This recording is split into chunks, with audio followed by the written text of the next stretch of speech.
মধ্যে একটা সংবাদটা সংগ্রহ করে, কারণ সেখানে একটা নির্ভরযোগ্য একটা প্রমাণ দরকার পড়ে। তো সেই জায়গায় তো আমার সংক্ষিপ্ত উত্তরটা এখানে প্রশ্ন শেষ করবো। তো নমস্কার, ধন্যবাদ।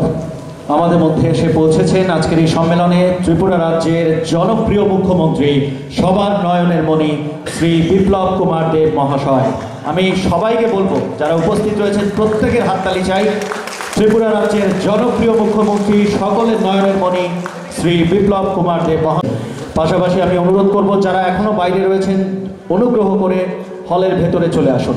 স্বেচ্ছাসেবিকাদের অনুরোধ করব এবং উত্তরীয় দিয়ে ফোরামের পক্ষ থেকে মাননীয় মুখ্যমন্ত্রীকে বরণ করে দেওয়া হলো।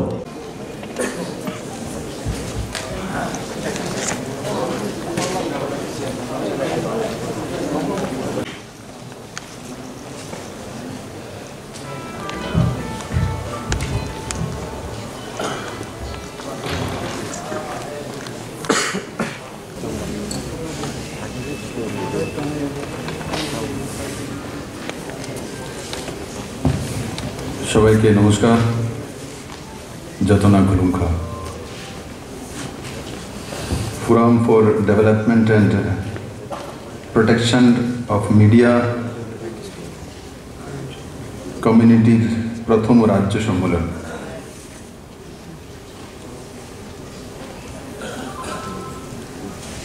আর যে মহান ব্যক্তিত্বের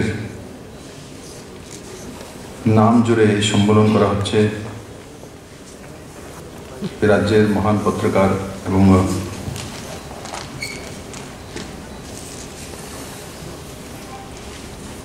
যশস্বী ব্যক্তিত্ব ছিলেন স্বর্গীয় ভূপেন দত্ত ভৌমিক মহোদয়ের নামে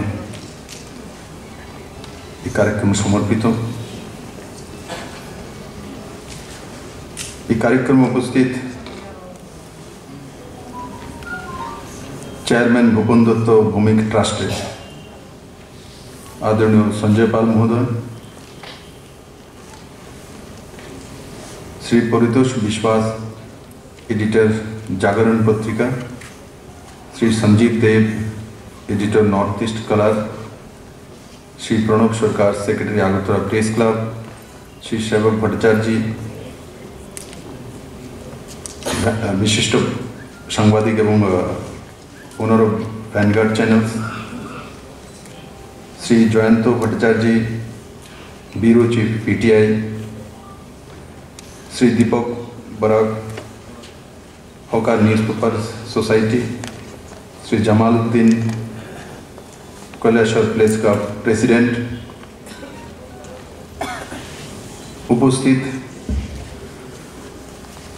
राज्येर प्रत्येकटी प्रांत थेके आसा हमार सांबादिक बंधुरा, मीडिया हाउसेर ओनारगण एवं अन्यान्य भाई बोनेरा,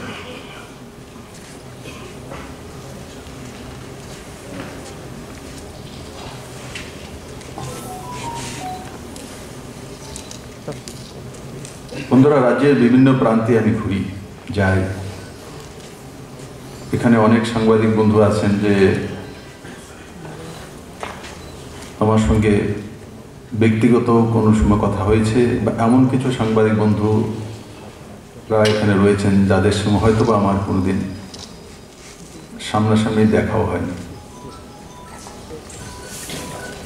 অথচ দূর থেকে আপনারা সেগুলো কভারেজ করে শহরতলিতে পাঠানোর ব্যবস্থা করে। বন্ধুরা, সংবাদ মাধ্যম, ভারতীয় সংবাদ মাধ্যম, আমি কি বলছি, সংবাদ মাধ্যম আর ভারতীয় সংবাদ মাধ্যম। ভারতীয় সংবাদ মাধ্যমের যদি প্রেক্ষাপটে আমি যাই, কি দেখব, যে প্রখ্যাত সমাজসেবী রাজা রামমোহন রায়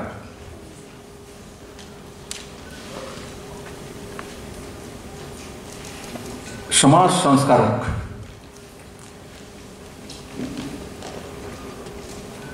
সতীদাহ প্রথা রদ করা, সমাজকে জাগৃত করা, সমাজের মধ্যে ওপিনিয়ন তৈরি করা,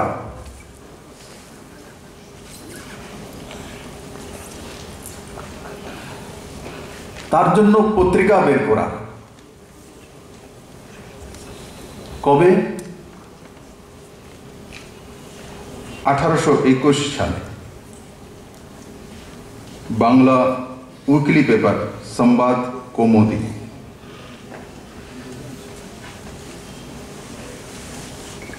কিসের জন্য বের করেছেন?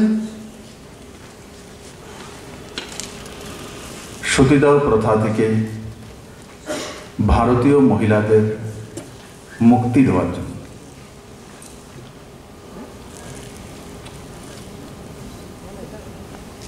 1822 সালে এক ফরাসি পত্রিকা উনি বের করেছেন, তার নাম কি ছিল? মীরা তোলকরি। সাংবাদিক আজিমউদ্দিন খান 1857 সালে 8 ফেব্রুয়ারি পেয়ামে আজাদি দিল্লি থেকে পত্রিকা বের করেছে।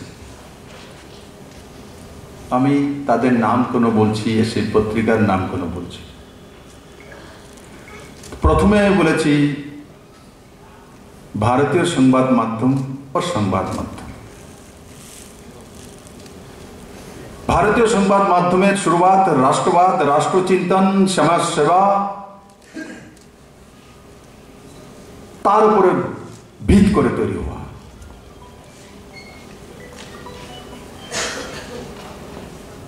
ইকোনমি তৈরি করার জন্য নয়। পরবর্তী সময় তার বিস্তার হয়েছে।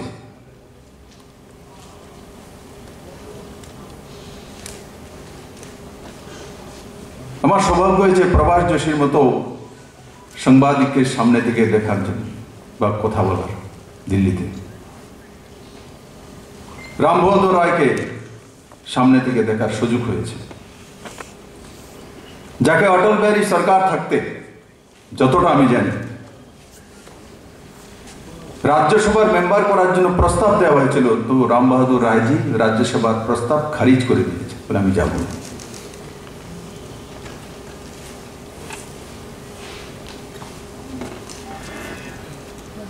এখানে মঞ্চে এবং সামনে যারা আছেন ওনারা সবাই প্রভাস যোশীকে জানি আমরা। নিষ্পাপ নিষ্কলঙ্ক চরিত্র।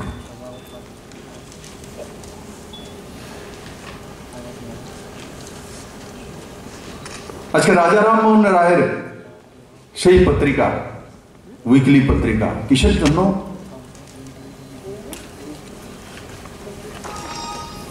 মহিলা সশক্তিকরণের জন্য। আজকে গিয়ে সেই রাস্তাতেই মাননীয় দেশের প্রিয় প্রধানমন্ত্রী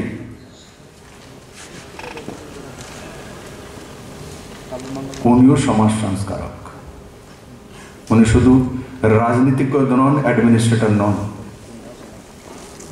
উনিও আধুনিক ভারতে 3 তালাকের পরিসমাপ্তি ঘটিয়েছেন।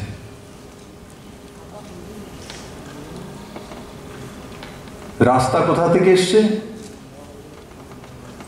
রাস্তা রাজা রামমোহন এর কাছ থেকে এসছে। আমাদের দেশের সাংবাদিকরা সমাজ সংস্কারক হয়।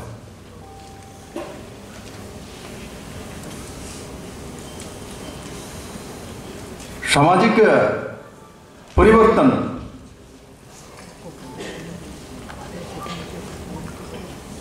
সমাজের মধ্যে সচেতনতা ও সুষ্ঠু সমাজ ব্যবস্থা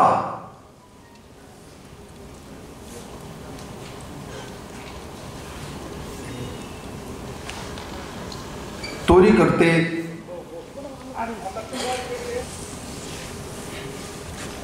সাহায্য করা তাদের মূল পাথে।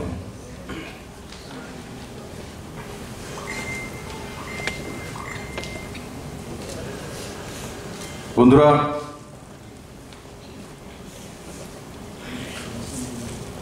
আজকে ভারতবর্ষের সমাজ ব্যবস্থার পরিবর্তন হচ্ছে।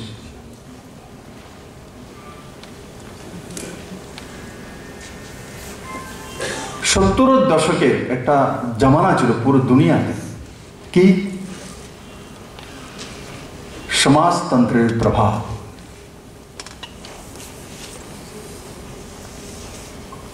তা থেকে সংবাদ মাধ্যমও মুক্তি পায়নি, যেমন রাজনীতির মধ্যে এসেছিল, সংবাদ মাধ্যমের মধ্যে এসেছিল।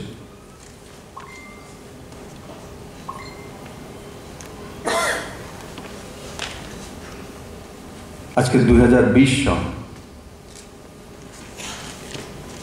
70-এর দশকে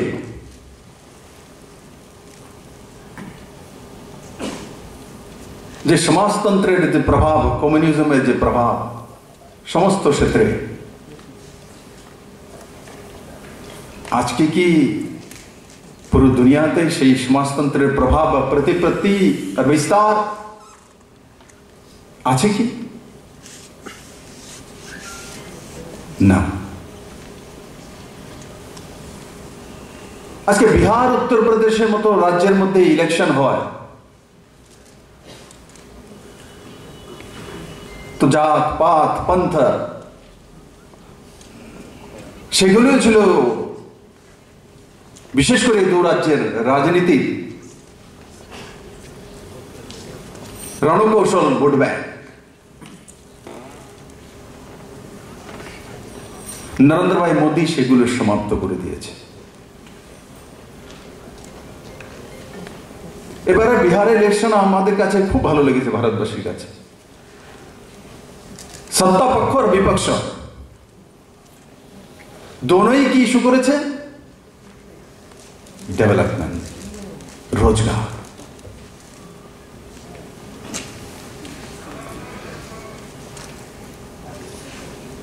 এই সমাজ সুধার কে করেছে? কার কারণে হয়েছে? মাননীয় প্রধানমন্ত্রী নরেন্দ্র ভাই মোদীর কারণে হয়েছে। শক্তিশালী করার জন্য ও তিনি কাজ করছেন।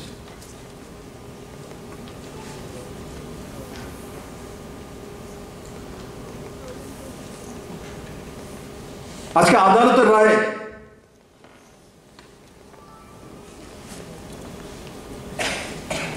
রাম মন্দিরের যে বিষয় ছিল তার সমাপ্তি হয়ে যায়। বহুকাল যাবৎ দুই সম্প্রদায়ের মধ্যে লাখো লোকের প্রাণহানি, দাঙ্গা, আন্দোলন, কেউ কি কোনদিন ভেবেছিল যে সুপ্রিম কোর্টের রায়ের মাধ্যমে তার সমাধান হয়ে যাবে? এক বন্ধু রক্তক্ষয় নয়, একটি আন্দোলনও নয়, পুরো ভারতবাসী সেটা মেনে নিয়েছে। 130 কোটি ভারতবাসী।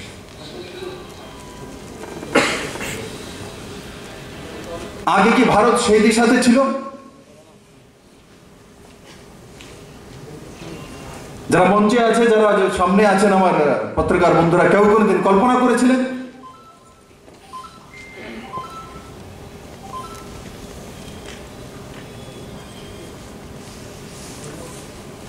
আজকে ভারতীয়ত্ব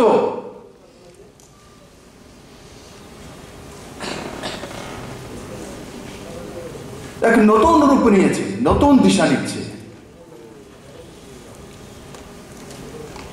আমি সুপ্রিম কোর্টের কথা কেন বললাম? সেটাও একটা স্তম্ভ।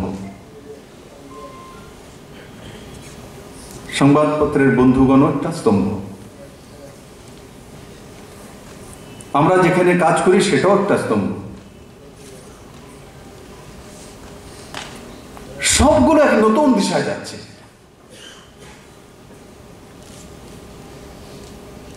এই দিশাগুলো দিয়ে শুরুয়াত করেছিল, তার জন্য রাজা রামমোহনের নাম প্রথম বললাম। মাঝখানে 70-এর দশকে আমরা সমাজতন্ত্র আর কমিউনিজমে চলে গিয়েছিলাম, তার প্রভাব। প্রত্যেক ব্যক্তির মধ্যে এমন হয়ে গেছিল, আমি ইন্টেলেকচুয়াল তখনই হতে পারবো বা আমাকে পরিগণিত করা হবে যখন আমি কোনো কমিউনিস্টের ফোরামে গিয়ে দাঁড়াবো পুরো দুনিয়াতে। কিন্তু আজকে ও যেই জায়গা থেকে রাজা রামমোহন রায়রা শুরু করেছিল ঠিক সেই জায়গায় ভারত দাঁড়িয়ে গেছে আবার প্রত্যেকটা সাথে। ভারতীয় সাংবাদিকতা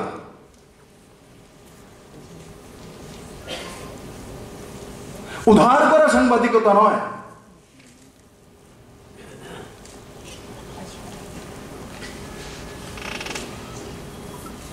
যারা সাংবাদিকতা শুরু করেছিল বা নিউজ পেপার সাপ্তাহিক হোক দৈনিক শুরু করেছিল, একবার ইতিহাস তুলে ধরুন কি কারণে করেছে।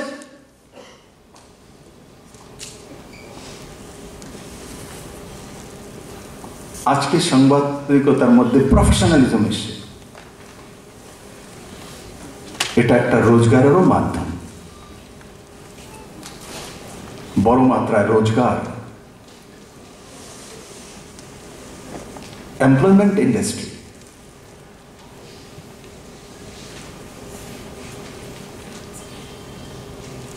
তো তার মধ্যে পারদর্শিতা আনা, প্রফেশনালিজম আনা।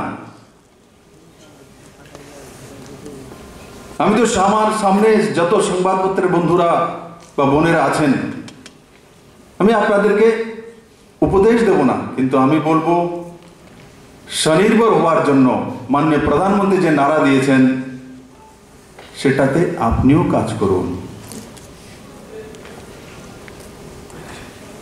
কেমন কাজ? আমি জানি যারা ডিস্ট্রিক্টে বা মহকুমাতে বা ছোট ছোট গ্রামের মধ্যে থেকে আসে, আমাদের মিডিয়া হাউসগুলি এমন শক্তিশালী নয় যে তাদেরকে 10,000 টাকা করে মাসে দিতে পারে। ও তো সামান্য কিছু একটা যাওয়া, তার পরিবার পালতে কোথা থেকে করবে?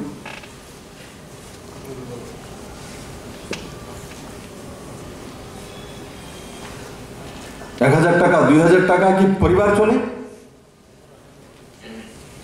যখন মাননীয় প্রধানমন্ত্রী স্বনির্ভর ভারতের কথা বলছে, স্বনির্ভর পরিবারের কথা ত্রিপুরা সরকার বলছে, তো আমি আপনাদেরকে আগ্রহ করব আপনাদের পরিবারেরও রোজগার হওয়া দরকার।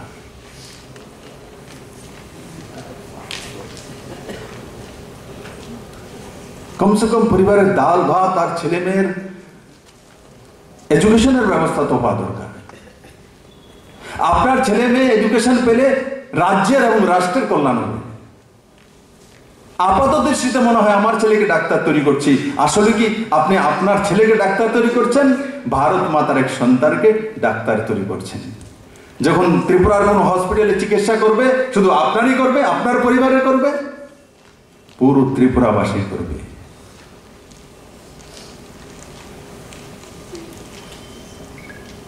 আপাত দৃষ্টিতে মনে হয় যে আমি আমার ছেলেকে সেই কোর্স করাচ্ছি, কিন্তু বৃহত্তর দৃষ্টিতে যখন আমরা কর্মক্ষেত্রে যাই তখন আমরা রাষ্ট্রের এবং রাজ্যের হয়ে যাই। এই ভাষাগুলো থেকে আমাদেরকে 70-এর দশক থেকে সরিয়ে দেওয়া হয়েছিল।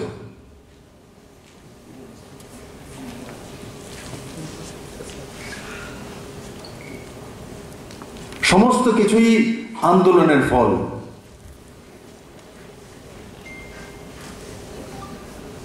আন্দোলন না করলে কোনো পরিবর্তন হয় না। আজকে তো দেশে তেমন নয়। এই ভাষাগুলো কমিউনিজমের শেখানো।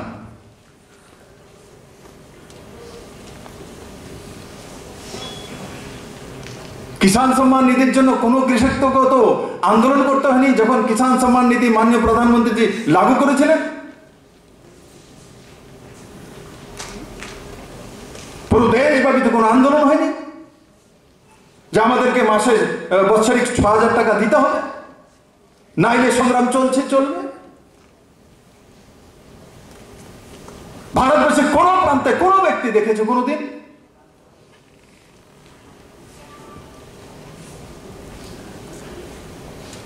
আজকে পারদর্শিতার যুগ।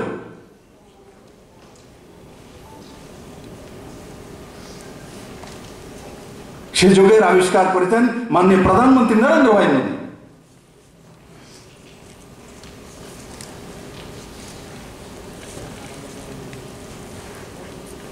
ক্ষেত মজুরের কথা যারা বলে স্লোগান দিচ্ছেন, আন্দোলন করেছিলেন, করেছে আমার ত্রিপুরা রাজ্যে কৃষকদের জন্য কোনো একটা কাজ?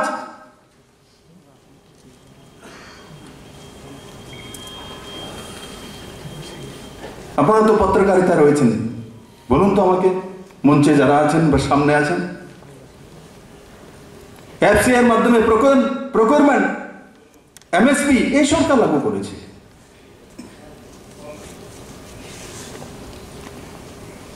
কিষাণ সম্মান নিধির মাধ্যমে 229 কোটি টাকা গরিব কৃষকের কাছে ডাইরেক্ট তার অ্যাকাউন্টে, কাউর আন্দোলন করতে হয়নি।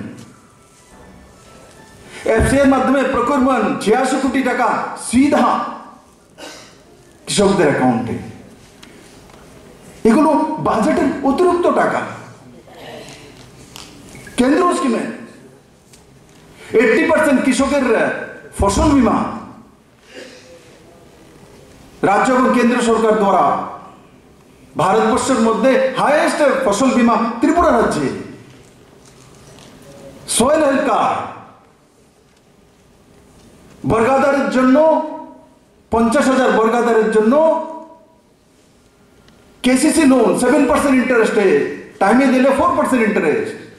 বর্গাদাররা লোন পেতেন না, কারণ বর্গাদারের কাছে জমির মালিকানার কাগজে নেই।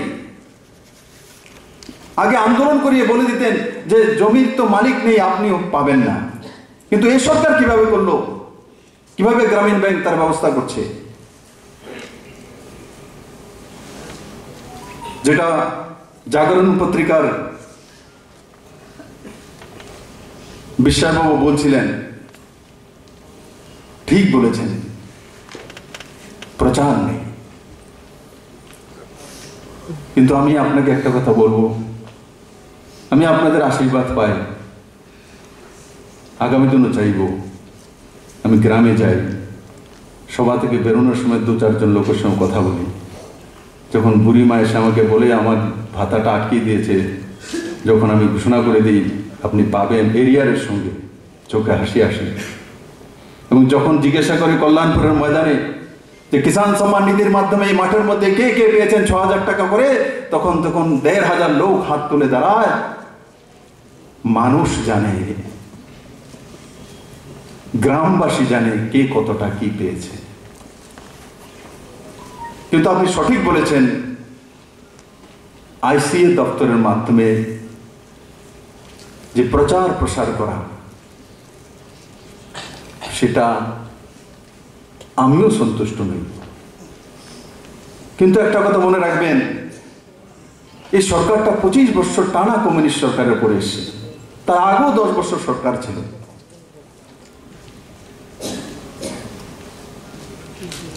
কাজ না করার মানসিকতা তৈরি করে দেওয়া। সরকারি চাকরি হয়ে গেছে মানে আপনার আর কোনো কাজ নেই। সরকারি চাকরি হয়ে গেছে মানে আপনার একটাই কাজ, পার্টি অফিসে যান আর মিছিল মিটিং করেন। সেটাই তো ত্রিপুরাতে পরম্পরা তৈরি করা হয়েছিল।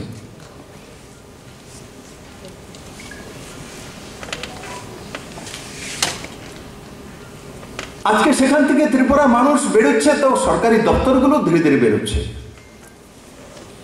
সরকারি দপ্তরগুলো ত্রিপুরার স্বভাবের বাইরে নয়। ওখানে দপ্তরে যারা কাজ করেন এই সমাজের লোক, পুলিশে যারা কাজ করেন এই সমাজের লোক, পত্রকারিতা যারা করেন এরাও এই সমাজের লোক, ত্রিপুরারই লোক। জানে অনজানে প্রত্যেকের মধ্যে তার প্রভাব ছিল। আজকে যদি নরেন্দ্র মোদীর নেতৃত্বে জনমুখী সরকার চলছে, তার প্রভাব যদি বিহারের রাজনীতির মধ্যে হতে পারে, বিহারের সমাজ ব্যবস্থার মধ্যে হতে পারে, লালু প্রসাদের ছেলের মধ্যে হতে পারে, তাহলে এখানে 35-40 বছর কমিউনিস্টের সরকার ছিল, তার প্রভাব কি আমাদের মধ্যে পড়বে না?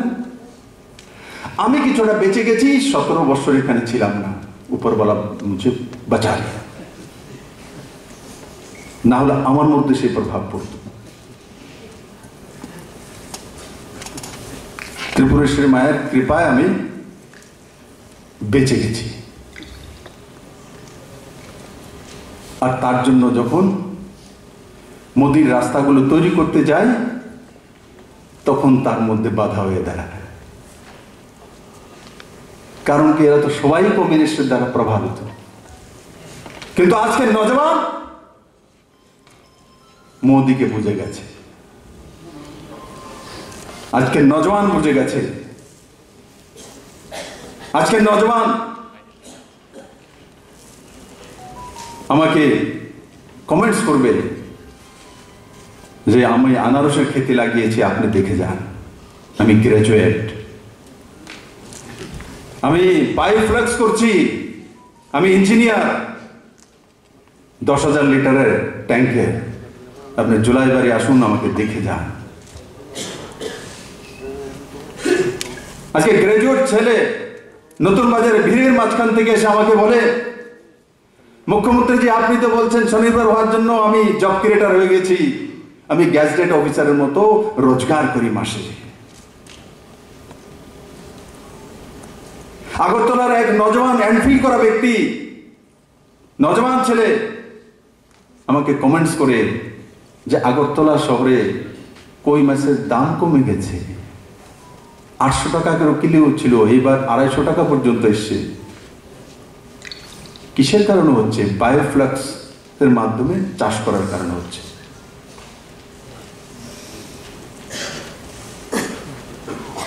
ইয়াদ করুন, প্রথম মুখ্যমন্ত্রী হওয়ার পর যখন আমি বলেছিলাম আমরা সবাই মিলে কাজ করি,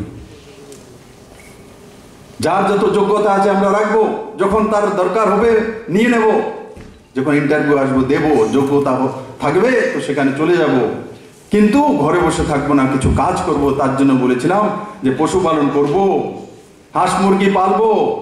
তখন বলছে দেখো কি করে, বিয়ে পাশ করলো আর একটা মুরগা পালতো। কারা বলেছিল? কমিউনিস্টের মানসিকতা বলছিল। কারণ তাদের তো কাজ ছিল, নজওয়ান হয়ে গেছে, তাদের তো ছেলে মেয়ে হওয়ার পরে খবর নেই কবে বড় হবে, ভোটার কবে হবে, আর কবে লাইনে যাবে।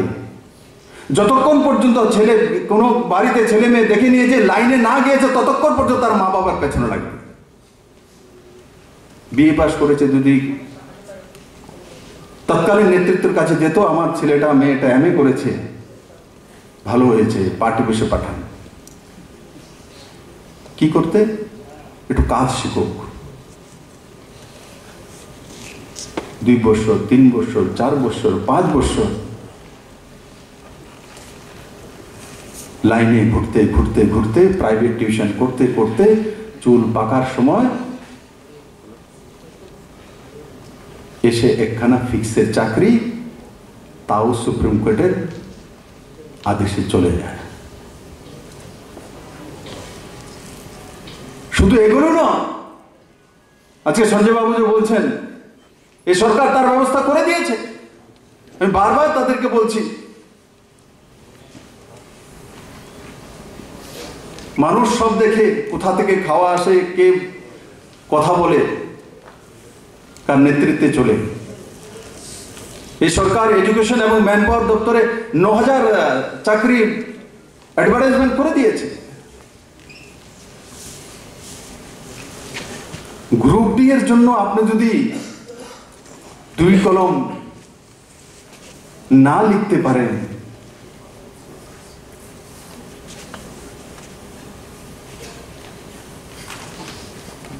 আর বলবে সরকার এমনিতে এনে অফার দিয়ে দেবে, কোন জায়গাতে আছে, কোন দুনিয়াতে আছে, কোন রাজ্যতে আছে?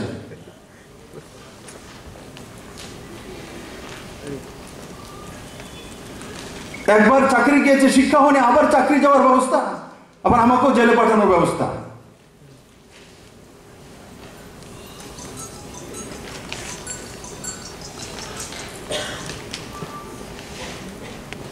আমি বারবার তাদেরকে বলছি যে সরকার যে ব্যবস্থাটা করে দিয়েছে তার মধ্যে ঝাঁপিয়ে পড়ুন, নিজের অধিকার পেয়ে যাবেন, সেটাই রাস্তা।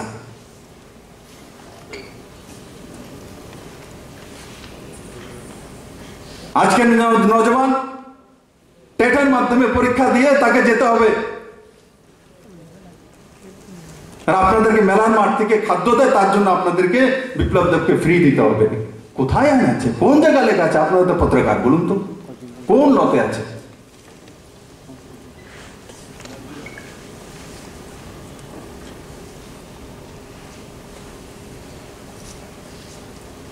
যা যা করার সরকার সবকিছু করে দিয়েছে। সুপ্রিম কোর্টে মানবিক দৃষ্টিতে দেখার জন্য আমরা হলফনামা করেছি, সুপ্রিম কোর্ট নাকচ করে দিয়েছে।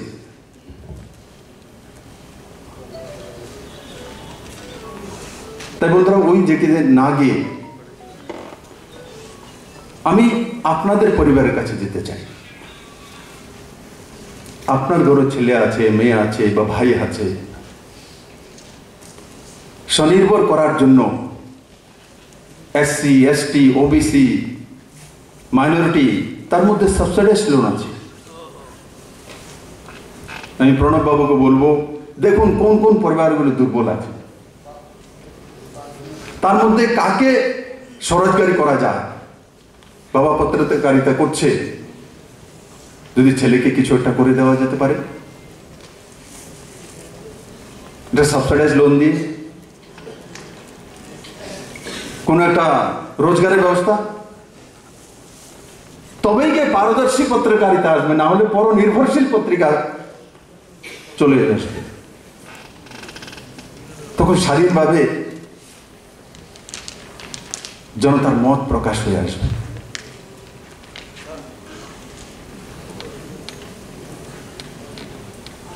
তার জন্য প্রত্যেকটা পরিবারের লিস্ট আছে আপনাদের কাছে। দেখুন কার কত মাসিক ইনকাম,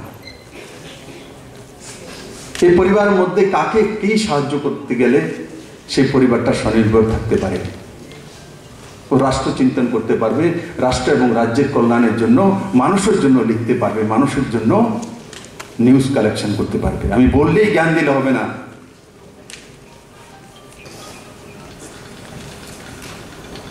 যাতে কাউর দ্বারা প্রভাবিত না হতে পারে। তবেই হবে যখন নিজের পরিবারটা স্বনির্ভর হয়ে যায়।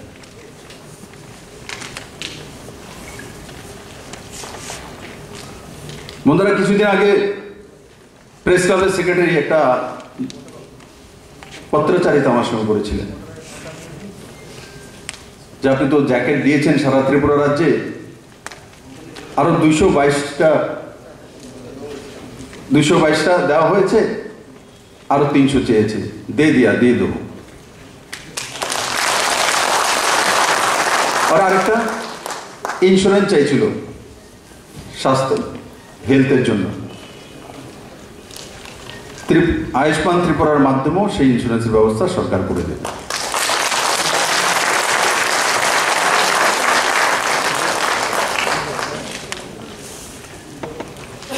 আমি দিচ্ছি না, এই হাততালি ত্রিপুরাবাসীর জন্য দিইনি, এই ত্রিপুরাবাসীর ট্যাক্সের পয়সা, বাজেটের পয়সা।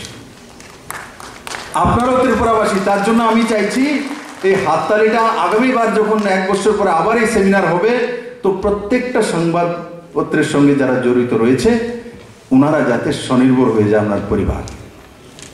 তো স্বনির্ভর সাংবাদিকতা আসবে আমার কাছে।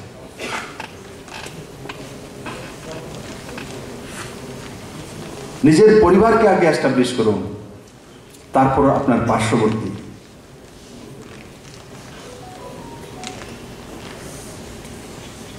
সরকার তো স্বনির্ভর পরিবারের জন্য যোজনা লাগু করেছে।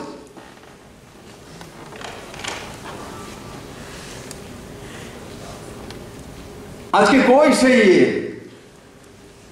কমিউনিজম মানসিকতা সম্পন্ন সেই বুদ্ধিজীবীরা? কেন জুলাইবাড়ি গিয়ে আমার সেই ইঞ্জিনিয়ার ছেলেকে জিজ্ঞাসা করে না তুমি মাছের চাষ কেন করো? হিম্মত আছে যাওয়ার জন্য?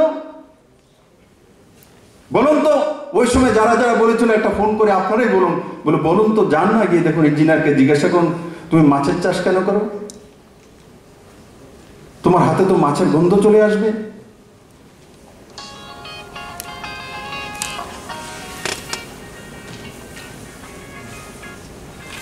ইলিশ মাছ খেতে ভালো লাগে, কিন্তু হাতে ধরা যাবে না, কারণ আমি গ্রাজুয়েট হয়ে গেছি, আমি ইঞ্জিনিয়ার হয়ে গেছি। এগুলো করে ত্রিপুরার নজওয়ানদেরকে সরকার নির্ভরশীল মানসিকতা তৈরি করা, পার্টি নির্ভরশীল মানসিকতা তৈরি করা, সেই দিকে ত্রিপুরার নজওয়ানদেরকে ঠেলে দেওয়া হচ্ছে।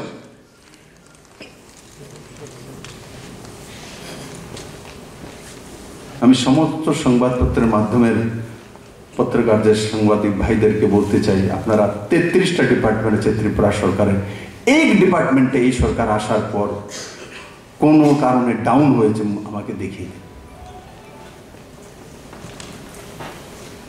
সমস্ত ডিপার্টমেন্টের মধ্যে অ্যাচিভমেন্ট এসে, প্রত্যেকটা ডিপার্টমেন্টের যে বড় বড় মূল ডিপার্টমেন্ট, এডুকেশন, সবচেয়ে বেশি চাকরিজীবী মানুষ তার মধ্যে।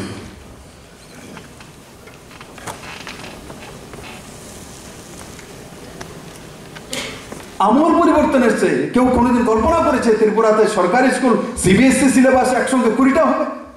কোন সাংবাদিক আছে আমাদের বলুন তো? আপনি তো সবচেয়ে বুঝুন, ত্রিপুরাতে 20টা সিবিএসসি স্কুল সরকারি একসঙ্গে হয়ে যাবে। কোন সাংবাদিকতার বা সংবাদপত্রের মধ্যে যারা রয়েছেন আমাকে দিল খুলে বলুন, বলে আমি কল্পনা করেছিলাম যে একসঙ্গে 20টা হবে। জয়ন্তবাবু কল্পনা করেছিলেন? একটু ত্রিপুরার পরিবর্তন হয়েছে। এনসিইআরটি সিলেবাস একসঙ্গে লাগু করে দেওয়া হবে। এইচআইটি ডিপার্টমেন্ট সেন্ট্রাল বিশ্বাস করতে পারছে না যে এই কম সময়ের মধ্যে ত্রিপুরা এটা কিভাবে করেছে। টিম পাঠিয়েছে।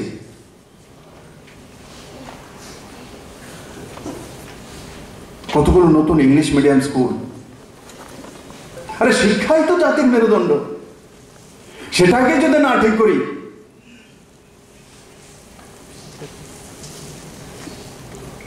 রতন বাবুর নামে দেখিয়ে দেয়, দেখো গাছের উপরে বসে টিচার পড়ায় ত্রিপুরাতে।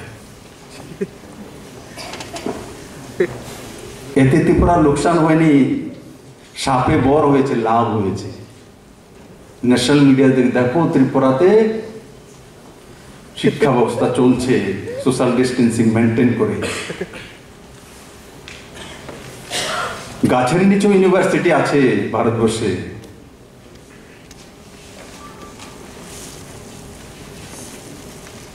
গাছের নিচে পড়লে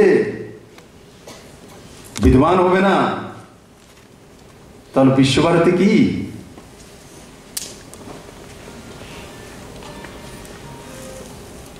এগুলো করে ত্রিপুরা শিক্ষা ব্যবস্থাকে বদনাম করার চেষ্টা করা হচ্ছে।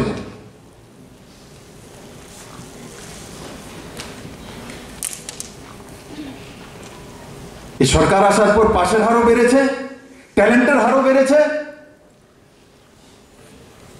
ও দক্ষিণে আমি খুব খুশি, একসঙ্গে 9টা মেয়ে, সবগুলো মেয়ে, 9টা মেয়ে স্ট্যান্ড করেছে 12th এবং 10th। রেকর্ড এটা ত্রিপুরার বুকে।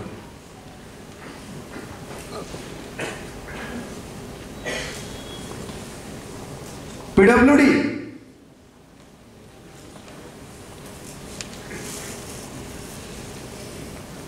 হাইয়েস্ট কাজ হচ্ছে। যে গ্রামের রাস্তাগুলো খারাপ হয়ে আছে সেগুলো পুরনো সরকারের সময় পিউসিকে দেওয়া হয়েছিল, তার 80% বিল দিয়ে দেওয়া হয়েছিল, তার প্রবলেম চলছে, কিন্তু সেগুলো আমরা একটু টেক ওভার করছি। पीडब्ल्यूडी और NHIDCL मिले त्रिपुराते और रेलवे ये ट्रांसपोर्ट दफ्तर पुरो आगामी 5 থেকে 6 বছরে ত্রিপুরাতে 30,000 কোটি টাকা ইনভেস্ট হতে চলছে। 30,000 কোটি টাকা শুধু এই দুইটা ডিপার্টমেন্টে। ত্রিপুরার বাজেট কত টোটাল এবার? 20,000 কোটির কাছাকাছি। দুই দপ্তরে ইনভেস্ট হবে 30,000 কোটি টাকা। কল্পনা করতে পারি আমরা? মৈত্রী সেতু কমপ্লিট হওয়ার পর ইন্ডাস্ট্রি এন্ড কমার্স ডিপার্টমেন্ট সাউথে সাপ্রমে 4 কিলোমিটারের মধ্যে যে লজিস্টিক হাব ইকোনমিক জোন তৈরি হচ্ছে আইসিপি, তার মাধ্যমে আগামী 3 থেকে 4 বছরের মধ্যে তার 20 থেকে 25 কিলোমিটারের মধ্যে 2 লাখ লোকের রোজগার হবে। সাউথের জন্য কেঁদেছে অনেক, বড় বড় নেতাও বেরিয়েছে। আজকে সাউথ ত্রিপুরা নয়, নর্থ ইস্টের অন্নদাতা হয়ে দাঁড়াচ্ছে। কালকে নর্থ ইস্ট ফেস্টিভ্যাল ছিল, আসামের মুখ্যমন্ত্রীও ছিলেন।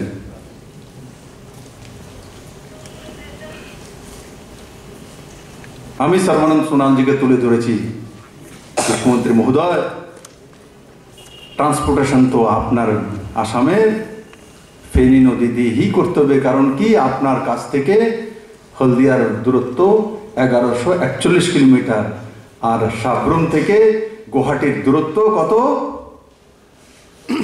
650 কিলোমিটার। আধা ট্রান্সপোর্টেশন কস্ট কম হয়ে যাবে। তো কেন নর্থ ইস্টের রাজ্যগুলো এখান দিয়ে করবে না?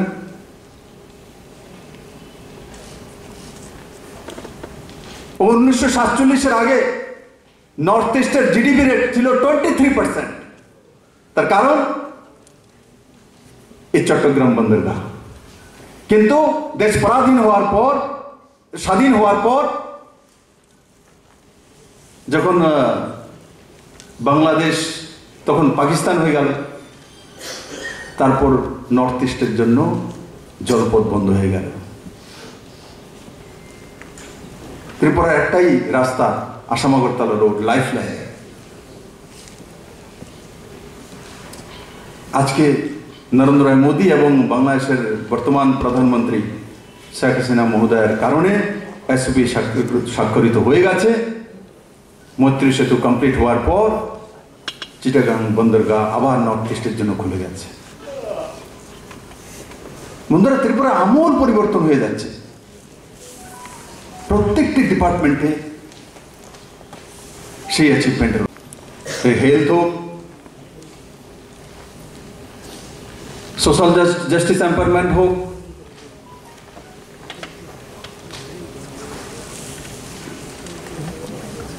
খাদ্য দপ্তর। ভারতবর্ষের মধ্যে 3 রাজ্য ইপিডিএস সিস্টেমের মাধ্যমে রেশন পৌঁছাতে পারে। 3 রাজ্যের মধ্যে ত্রিপুরা রয়েছে। এগ্রিকালচার ছোট রাজ্যগুলির মধ্যে প্রথম, পুরো ভারতবর্ষের মধ্যে 2019-এর যে সার্ভে রয়েছে, ত্রিপুরা 3য় স্থানে রয়েছে এগ্রিকালচার গ্রোথে। পার ক্যাপিটা ইনকাম 2017 পর্যন্ত 1,04,444 পার ক্যাপিটা ইনকাম। এখন ত্রিপুরার মানুষের পার ক্যাপিটা ইনকাম কত? 1,23,500 কাছাকাছি, মানে 23% গ্রোথ। 23%। কিন্তু তখন আবার আমার জাগরণ পত্রিকার যে বিশ্বাসবাবু বলছিলেন যে তার প্রচার নেই। আমি তো আজকে বলবো, আপনারাও তো আছেন, আপনারাও তো প্রচার করুন।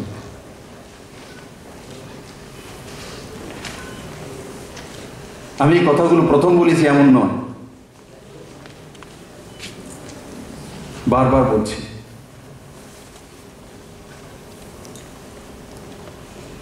বিভ্রান্ত করে আমি রাজনীতি করি না, কারণ সেই ভাষা নরেন্দ্র ভাই মোদী শেখায় না।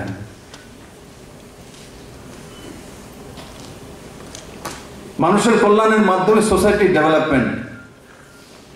বিপ্লব কুমার দেব মহোদয়, প্রথমে আমি আগরতলা প্রেস ক্লাবের পক্ষ থেকে, forum for development and protection of media কমিউনিটির পক্ষ থেকে এ রাজ্যের জনপ্রিয় মুখ্যমন্ত্রীকে এই মঞ্চে স্বাগত জানাচ্ছি।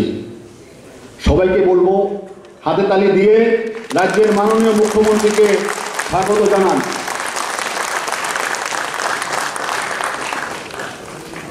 মঞ্চে উপস্থিত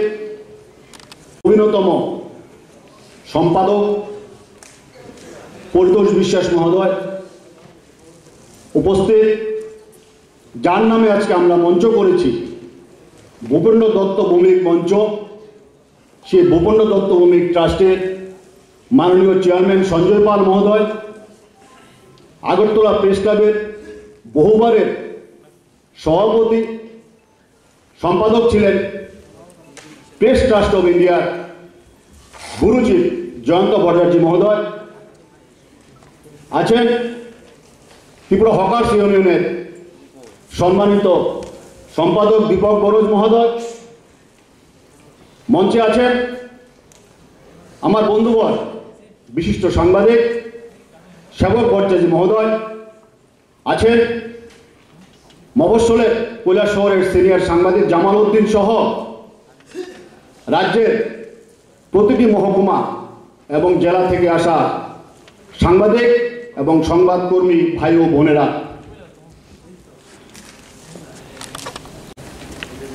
আপনারা জানেন কিছুদিন আগে এই শহরে একটা বড় নির্বাচন আপনারা দেখেছেন, সেটা ছিল আগরতলা প্রেস ক্লাবের নির্বাচন।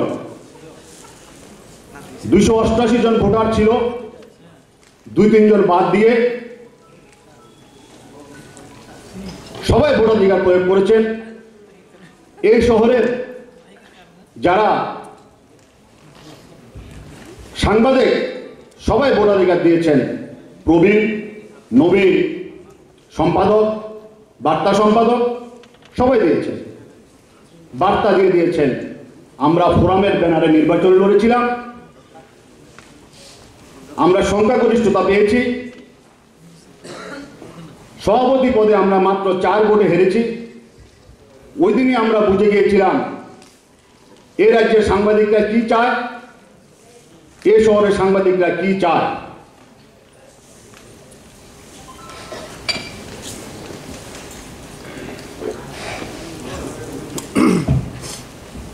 তারপরে আমরা শুনেছিলাম আমাদের একটা প্রতিদ্বন্দ্বী ফোরাম আছে, আমি নাম বলতে চাই না। এই ফোরামের প্রেক্ষাপট এর আগে সেবক ভট্টাচার্য বলেছিলেন। আজকে জয়ন্ত ভট্টাচার্য মঞ্চে আছেন, আজকে সঞ্জীব দেব মঞ্চে আছেন, পরিতোষ বিশ্বাস মঞ্চে আছেন। ওনারা জানেন ওই সংগঠনটা কারা তৈরি করেছিল। ওই সংগঠন তৈরি হয়েছিল প্রয়াত ভূপেন্দ্র দত্ত ভৌমিকের নেতৃত্বে, কমলরঞ্জন তলাপাত্র নেতৃত্বে। এই ফোরামের সর্বশেষ যে কমিটি ছিল, এই কমিটির 2 জন সম্পাদক ছিলেন আমি আর জয়ন্ত ভট্টাচার্য। আজকে এখানে আমরা আছি। কমলরঞ্জন তলাপাত্র ছেলে প্রথম মঞ্চে ছিলেন, পরিতোষ দা আজকে আছেন, সঞ্জীব দা আজকে আছেন। কিন্তু ওই মঞ্চটাকে হাইজেক করা হয়েছে।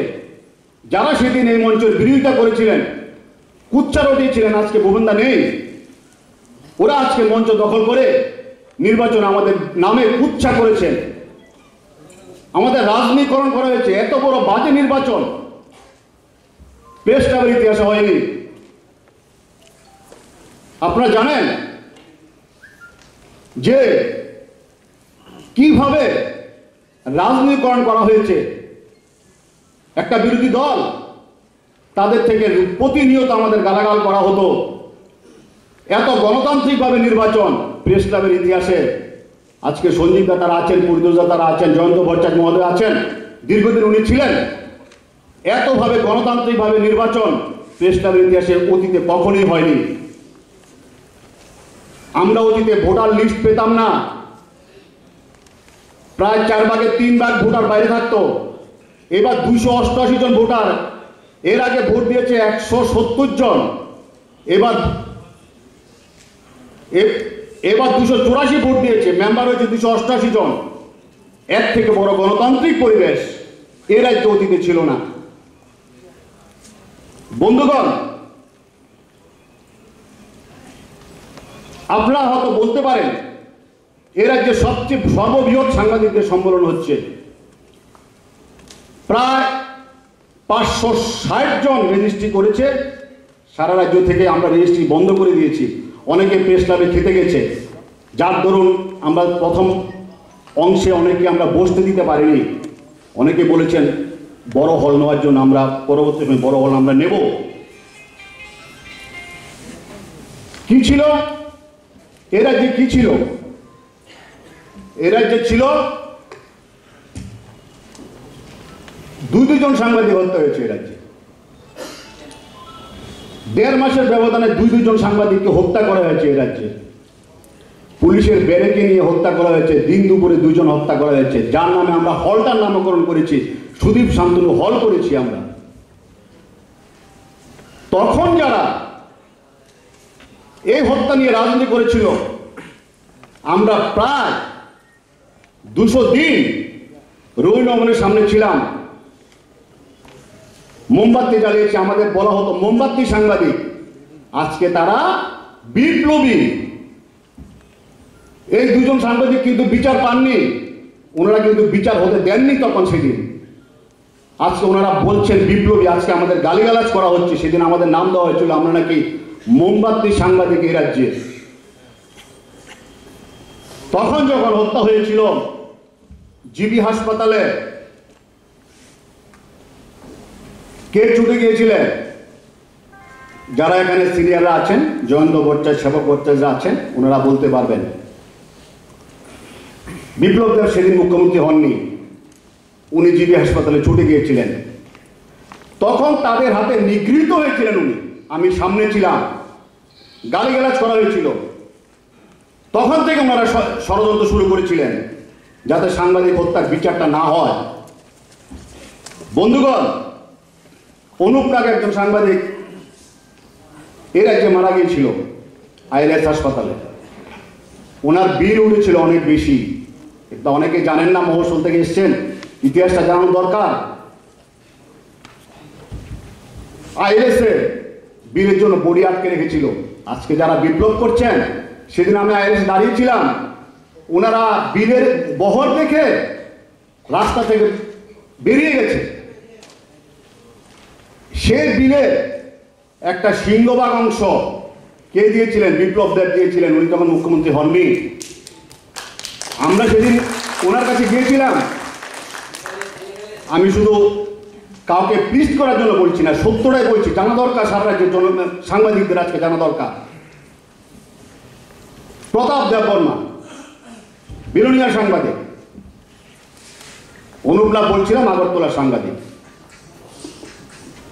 প্রতাপ দেববর্মা বিলোনিয়া সাংবাদিক, ওনার বউ মিসেস শিলিগুড়িতে একটা ট্রেনিংয়ে গিয়েছিলেন, অ্যাক্সিডেন্টে মারা গেছেন। টাকা নেই বড়ি আনার, শিলিগুড়ি থেকে বড়ি আনবে বলেছে, বাই রোডে বড়ি আনবে, বহু টাকার ব্যাপার। কে দিয়েছেন টাকা? এর আগে মুখ্যমন্ত্রী দিয়েছেন। আপনারা আজকে গালিগালাজ করছেন। অতীতে এরকম কোন উদাহরণ ছিল? এ রাজ্যে পেনশন 1,000 টাকা থেকে বাড়িয়ে 10,000 টাকা করা হয়েছে। কে করেছেন?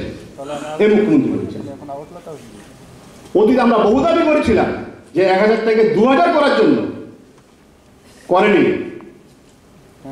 সাংবাদিকরা, আগরতলা সাংবাদিকরা যে জ্যাকেট পরে কাজ করেন, আজকে বিলোনিয়ার সাংবাদিক, ধর্মনগর সাংবাদিক, কুমারঘাটের সাংবাদিক একই জ্যাকেট পরে কাজ করেন। আমরা সবার সহযোগিতা এক করার চেষ্টা করেছি। গ্রাম বলে আমরা কখনোই ওনাদের আলাদা ক্যাটাগরি করিনি। পূর্ববর্তী বক্তারা বলেছেন ইলেকট্রিশিয়ান কার্ড আগে কখনো মফস্বলে গেছে? প্রত্যেকটা মহকুমাতে আজকে ইলেকট্রিশিয়ান কার্ড আছে। প্রত্যেকটা মহকুমাতে কারো না কারো কাছে ইলেকট্রিশিয়ান কার্ড আছে। ইলেকট্রনিক চ্যানেল মসজিদেই দেওয়া হতো না, সবাইকে ইলেকট্রিশিয়ান কার্ড দিয়েছে সরকার। কে দিয়েছে? এই মুখ্যমন্ত্রী দিয়েছে। পূর্ববর্তী একজন বক্তা বলছিলেন থাকার ব্যবস্থা, সাংবাদিকরা আজকে এসি করে থাকতে পারবেন, কোনো প্রয়োজনে, জরুরি প্রয়োজন হলে ফ্রিতে আসলে ফ্রিতে থাকতে পারবেন। কে করে দিয়েছেন? মুখ্যমন্ত্রী করে দিয়েছেন। কি চায় ওরা? কি চায়? যা যা আমরা বলেছি, যা যা আমরা বলছি, আবাসন বলেছি, সাংবাদিকরা আজকে স্বাস্থ্য বিমার কথা বলেছি, মুখ্যমন্ত্রী বলেছেন করে দেবেন। আমরা যখন ইলেকশনের পরে আমরা সারা রাজ্যে ঘুরতে বেরিয়েছিলাম, প্রত্যেকটা জায়গা থেকে, ধর্মনগর থেকে শুরু করে সাবরুম, বক্সনগর, সোনামুড়া, উদয়পুর, কোনো জায়গা বাদ রাখেনি। জানতে চেয়েছিলাম সাংবাদিকদের কি অভিযোগ, কি বক্তব্য জানতে চেয়েছিলাম, কি অভিমুখ তাদের। সবার সাথে খোলামেলা কথা বলেছিলাম, রাত যাপন করেছি, রাত থেকেছি, সবার সাথে কথা বলেছি।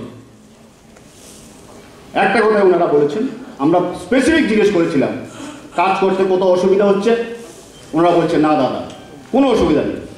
কি চাহিদা? জ্যাকেটের সমস্যা, বলছে জ্যাকেট আমরা পাইনি। হাউজিংয়ের কথা বলেছেন, স্বাস্থ্য বিমার কথা বলেছেন। আমরা এসে রাজ্যের মাননীয় মুখ্যমন্ত্রীর সাথে দেখা করেছি, মুখ্যমন্ত্রীকে বলেছি আরও জ্যাকেট লাগবে। 300 জ্যাকেট চেয়েছি আরো, আগে 220 জ্যাকেট দেওয়া হয়েছে, উনি সাথে সাথে স্যাংশন করে দিয়েছেন। যা চাওয়া হচ্ছে সাংবাদিকদের জন্য, আমরা ব্যক্তিগতভাবে কারোর জন্য চাইনি, এ রাজ্যে সাংবাদিকদের জন্য যা চাওয়া হচ্ছে সবই করা হচ্ছে।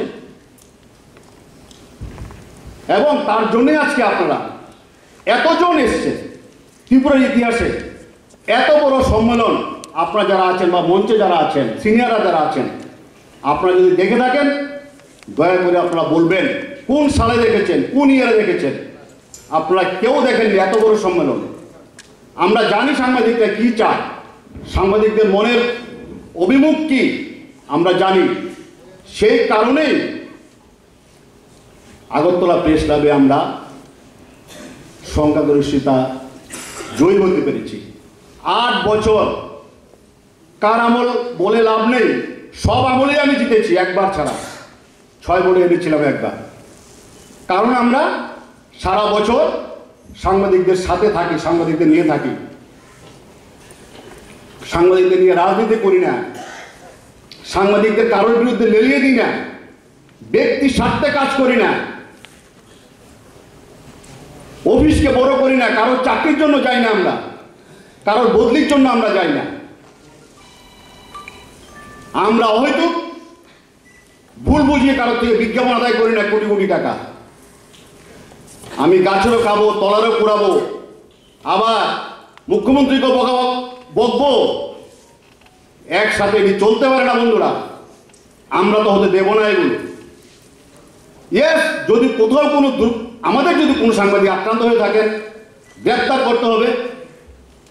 প্রত্যেকটা ঘটনায় গ্রেপ্তার হয়েছে, আমি দায়িত্ব নিয়ে বলছি, প্রত্যেকটা ঘটনায় গ্রেপ্তার হয়েছে। সাজার বিচারে অনেকে বলেছেন পূর্ববর্তী বক্তারা, সাজার বিষয়টা আলাদা, এটা আদালতের বিষয়। নির্বাচন আগের দিন একটা পত্রিকাকে নামিয়ে দেওয়া হয়েছে। আমরা জানি সেদিন কারা এই কাজ করেছিল, প্রেস ক্লাবের নির্বাচনকে বানচাল করার জন্য, আমাদের হারানোর জন্য কারা করেছিল আমরা এগুলো জানি বন্ধুগণ। এর আগে 4টা মামলা করা হয়েছিল আমাদের নামে, সবগুলো মামলা আমরা জিতেছি। ছুটে গেছি আমি, জয়ন্ত ভট্টাচার্য, সকালবেলা না খেয়ে ছুটে গেছি, সারাদিন খাইনি সেদিন। আমরা পত্রিকাগুলো বের করেছি, আমরা যে পত্রিকা অফিসের পত্রিকা ছিল, আমরা সেই পত্রিকা অফিসের পত্রিকাগুলো সসম্মানে আমরা ওনাদের হাতে তুলে দিয়েছি।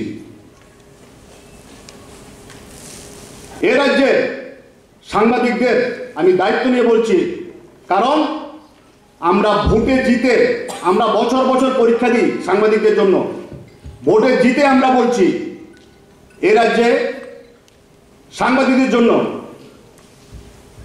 আমি আবার বলছি, কাউকে খুশি করার জন্য বলছি না, রাজ্যের মাননীয় মুখ্যমন্ত্রী এই যাবৎকাল যে কাজ করেছেন, অতীতে কখনোই এই কাজ কোনোদিন হয়নি। পরিতোষ দা আজকে মঞ্চে আছেন, বিজ্ঞাপনের রেট আগে কি ছিল পরিতোষ দা বলতে পারবেন? বিজ্ঞাপনের রেটের জন্য পরিতোষ দা তারা বারবার ছুটে যেতেন, বিজ্ঞাপনের রেট বাড়ানো হতো না। আজকে ইলেকট্রনিক চ্যানেলের জন্য আলাদা বিজ্ঞাপন পলিসি আসছে, পত্রিকার জন্য আলাদা বিজ্ঞাপন পলিসি আসছে। এত লোকের কর্মসংস্থান, আমরা যারা আছেন এখানে সবাই মিডিয়ার সাথে যুক্ত, কর্মসংস্থান। আপনাদের মাসে এসে টাকা না পেলে আপনাদের সংসার চলে না। এটা একটা ইন্ডাস্ট্রি, আজকে এটা একটা শিল্প।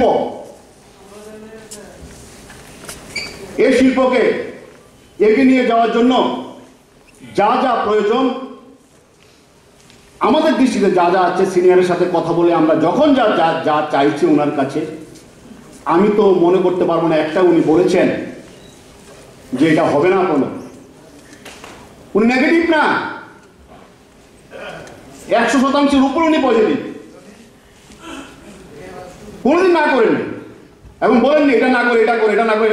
আমরা বলেছি হাউজিং, আমরা বলেছি সাংবাদিকদের জন্য আয়ুষ করতে হবে, স্বাস্থ্য বিমা করতে হবে, উনি তাতেও রাজি হয়েছে। তারপরও হেয় করার জন্য, বিভ্রান্তি তৈরি করার জন্য অনেকেই মবস চলে গেছেন। বিভ্রান্ত করতে পেরেছে আজকের মঞ্চ কি বলে? কাউকে বিভ্রান্তি করতে পেরেছে? আমি আরেকটা কথা বলে শেষ করছি, এটা খোলামেলা আলোচনা করা দরকার।